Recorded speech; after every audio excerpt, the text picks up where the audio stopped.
మళ్ళీ నేను మీ ముందుకు ఎందుకు వచ్చాను అనుకుంటున్నారా? ఏం లేదు, బయట బాగా చల్లగా ఉన్నది.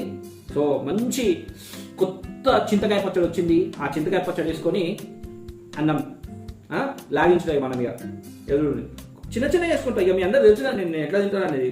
ఇక దీంట్లో మంచి మంచి అల్లము ప్లస్ అలాగే మన ఎల్లిపాయలు ఉన్నాయి. సో ఓకేనా? సో తిందాం ఒకసారి. ఇక దాంతోపాటు మనకి ఏమున్నది, నెయ్యి ఖచ్చితంగా కావాల్సిందే. నేను ఏం చేస్తున్నానంటే నెయ్యి జరగా స్పూన్లతో వేసుడు కంటే నేను కొంచెం పెద్దగా తింటాను కాబట్టి జర దీంతో పోసుకుంటున్నాను నేను. ఇక నెయ్యి పోసుకుంటే ఇక ఓకేనా?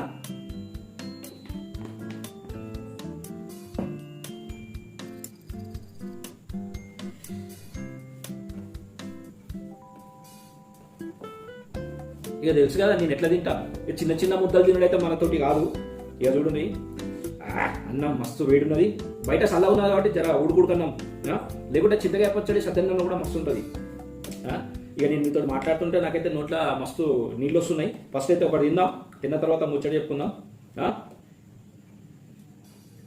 జై శ్రీరామ్.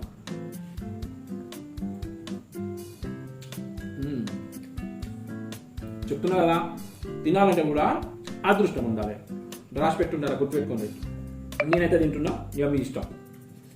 మీకు తినబుద్ధి అయిన వాళ్ళు ఇట్లనే మంచిగా పచ్చడి వేసుకొని జర గుమ్ముండ్రి. ఓకే మరి. ఇక నా కొడుకు కూడా చూస్తున్నాడు.